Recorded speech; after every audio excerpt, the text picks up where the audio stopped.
2월 13일 월요일, 오늘의 말씀은 마태복음 10장 34절부터 42절의 말씀입니다. 우리 함께 봉독하도록 하겠습니다. 내가 세상에 화평을 주러 온 줄로 생각하지 말라.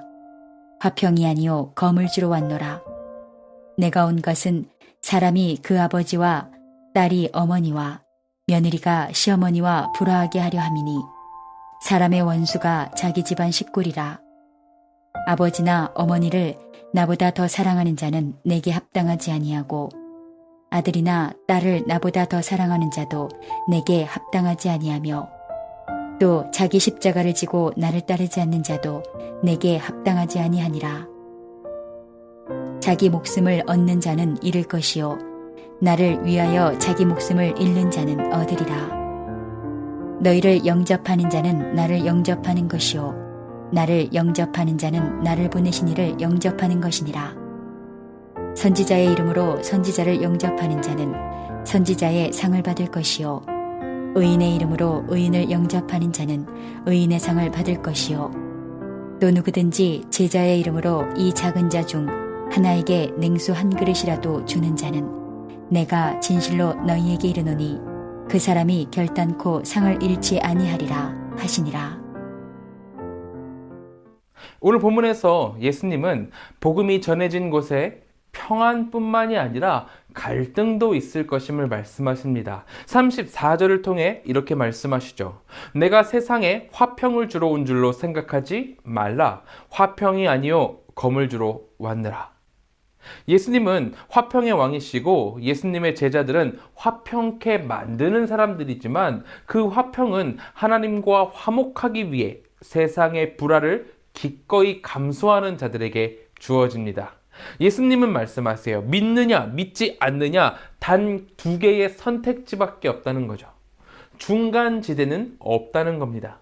예수님의 가족들조차도 예수님의 진정한 정체성과 사명을 깨닫기 전까진 예수님의 사역을 이해하지 못했고 부끄러워했습니다. 그러니 예수님과 마찬가지로 제자들도 예수의 사명을 삶에서 실천해 나아갈 때 가족 구성원들에게 가로막히게 되고 충분히 갈등이 일어날 수 있다는 거죠. 세상은 쉽사리 자기 나라를 포기하지 않을 것이고 사람들은 완강하게 새 주권을 거절할 것이기 때문에 천국의 화평을 위한 세상과의 갈등은 피할 수 없는 일이라는 겁니다. 심지어는 내 육체조차도 세상의 것이기 때문에 내 안에서 갈등이 일어나서 매일매일을 전쟁으로 보내야 합니다. 그렇기에 자신의 안정, 욕구를 충족시키기 위한 자기 중심성에서 벗어나 하나님의 통치 아래로 내 주권을 내어드리는 것이 하나님 나라의 백성입니다. 나를 버리고 또 내 주변의 모든 관계 또한 내려놓으며 예수님을 나의 모든 것보다 우선하고 섬길 수 있도록 재배치하는 것, 그것이 우리 그리스도인들의 숙명이라는 거죠. 오늘 함께 말씀을 나누는 우리도 하나님 중심으로 편제된 재배치가 있길 바랍니다. 부모님이나 자녀, 친구, 이웃, 이 모든 세상에서의 관계들이 예수님보다 우선할 수는 없습니다. 우리 그리스도인들에게 가장 중요한 것은 예수님이요, 그분의 가르침뿐이라는 거죠. 그렇기에 세상에서의 관계들이 모두 예수님의 주권 아래 있을 수 있도록 정렬해야 해요. 물론 그렇게 하면은 갈등이 생기고 섭섭함이 들겠죠. 예수님은 이미 이런 일이 있을 줄 아시고 우리에게 말씀하십니다. 내가 세상에 화평을 주러 온 것이 아니라 검을 주러 왔다. 물론 갈등 이상의 폭력과 다툼은 피해야겠지만 어쩔 수 없는 갈등은 견디고 이겨내야 합니다. 예수님을 내 중심에 두고 모든 관계 위에 두며 오직 주님을 따르는 우리 모두가 되기를 소망합니다. 다시 본문으로 돌아와서 예수님은 38절부터 39절을 통해 이렇게 말씀하십니다. 또 자기 십자가를 지고 나를 따르지 않는 자도 내게 합당하지 아니하리라. 자기 목숨을 얻는 자는 잃을 것이요 나를 위하여 자기 목숨을 잃는 자는 얻으리라. 예수님은 제자인 우리에게 자기 십자가를 지라 말씀하십니다.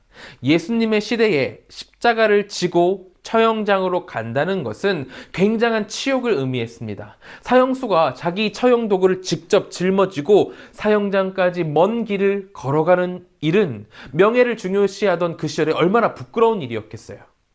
그렇기에 그 시대 그리스도인들에게 예수님께서 내 대신 십자가를 지며 이 치욕을 당하셨다는 사실은 무척이나 크게 느껴졌을 겁니다. 내 구주이시고 신이신 예수님이어야 감당이 가능할 정도로 인류의 죄가 엄청나다는 것을 의미하고 있었으니까요. 우리의 죄의 문제가 얼마나 심각했으면 예수님이 저 치욕을 당해야만 하는가 하는 깨달음이 있었던 겁니다. 하지만 우리가 더 깊이 생각해야 할 것은 십자가의 의미는 이 깨달음 그 이상이라는 겁니다. 십자가는 예수님께 순종하는 이들이 직면해야 할 현실입니다. 예수님께서 저 큰 죄를 지셨구나 하는 깨달음에서 더 나아가서 내 스승이신 예수님이 지셨으니 나도 져야 한다는 행동으로 발전해 나가야 한다는 거죠. 십자가를 단지 용서를 가져다 두는 그런 상징물로 남기는 게 아니라 목숨을 건사하는 일도 주께 순종하는 것보다 중요하지 않게 여기는 제자의 삶, 그 제자의 삶 그 자체로 나아가야 한다는 거죠. 주님의 도움 없이 내 능력만으로 이 세상을 살아가는 사람은 없기에, 그런 사람은 있을 수 없기에 스스로 자신의 목숨을 구하고자 노력하는 자는 하나님의 도움을 인정하지 않는 자입니다. 하나님을 믿지 않는 자들이죠. 하지만 그리스도를 위하여 자기 목숨을 내어 놓는 데까지 이르는 자들은 생명의 주인을 인정하는 자이기에 도리어 생명을 얻을 것입니다. 그렇게 우리 모두가 이 생명에 이르도록 우리 등에 십자가를 지고 예수를 따라야만 하는 거예요.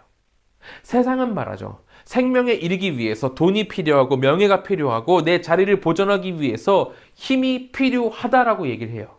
그러나 오늘 예수님께서 말씀하시듯 진정한 생명, 구원은 예수님께 있고 주님을 따라 십자가를 지는 자만이 생명에 이르게 됩니다. 이 진리의 비밀이 우리에게 밝혀졌으니 우리가 무엇을 겁내겠어요? 주님의 제자답게 오늘도 세상을 주님과 함께 동행하는 우리 모두가 되기를 소망합니다. 예수님은 이렇게 제자도를 따라 걸어가는 우리에게 엄청난 시련도 있을 거지만 또한 축복도 함께 할 것이고 주님께서 축복을 내려주실 것이라 약속하십니다. 43절입니다.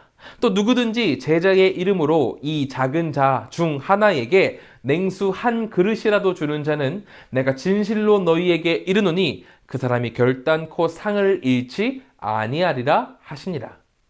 제자들은 그리스도의 말씀과 삶을 드러내고 하나님 나라가 임하였음을 알리는 막중한 책임이 있기 때문에 이 제자들을 영접하는 것은 곧 우리 주님을 영접하는 것으로 여겨주신다 말씀을 하십니다. 그러시면서 제자도를 따르기 힘쓰고 또한 그 제자를 성심성의껏 돕는다면 그들에게 큰 상이 있을 것이라 말씀하세요.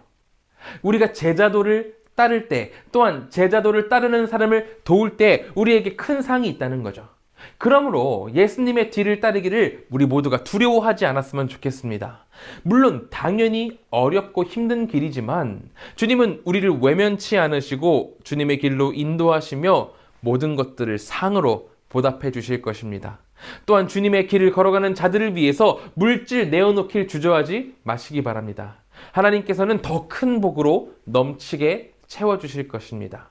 우리가 이것을 기억하면서 하나님의 큰 복과 상을 누리는 한가람의 가족들 되기를 바랍니다. 우리가 그렇게 살아갈 때 이 공동체 가운데 주님의 놀라운 은혜가 함께하게 될 것입니다. 우리가 이것을 기억하며 함께 기도하도록 하겠습니다. 우리 이 시간 같이 기도하실 때에는 첫째로 언제나 우리를 지키시는 하나님을 기억하며 고난으로 나아가 생명을 얻는 우리가 되도록 기도하기를 소망합니다. 둘째로는 한국과 세계를 위해서 기도하겠습니다. 코로나, 사회, 경제, 문화, 정치, 또 지진이 난 모든 곳 가운데 주님의 회복이 임하길 기도해 주시기 바랍니다. 셋째로는 니제르의 손영희 선교사님을 위해서 기도하겠습니다. 건강한 현지 지도자들을 통해서 건강한 교회와 가정이 세워질 수 있도록 기도해 주시기 바랍니다. 또한 니제르의 복음의 역사가 충만히 나타날 수 있도록 기도해 주시기 바랍니다. 우리 함께 기도하겠습니다.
제가 기도하도록 하겠습니다. 사랑과 은혜가 충만하신 하나님, 언제나 우리를 지키시고 보호하시는 예수님 안에, 우리 주님 안에서 우리가 복을 받으며 살아가오니 하나님, 우리에게 어떤 고난이 닥쳐오더라도 예수님을 의지하며 이겨낼 수 있도록 인도하여 주시옵소서. 이 모든 고난을 견디고 주님의 제자도로 나아갈 때에 하나님께서 큰 상으로 부어주실 것을 믿습니다. 또한 제자도로 나아가는 사람을 섬길 때에 하나님께서 곱절로 갚아주실 것을 믿습니다. 하나님이시여 도와주시옵소서. 주님, 니제리아의 손영희 선교사님 계십니다. 손영희 선교사님 사역하실 때에 하나님께서 놀라운 축복을 부어주셔서 니제르가 속히 주님의 품으로 돌아올 수 있도록 인도하여 주시옵소서. 우리 성도님들 이제 세상으로 나아갑니다. 한 주 동안 하나님과 함께 동행하고 하나님과 함께 나아갈 때에 주님의 형통함을 누릴 수 있도록 하나님께서 복의 복을 더하여 주시옵소서. 주께서 언제나 지키실 줄 믿으며 예수님의 이름으로 기도드립니다. 아멘.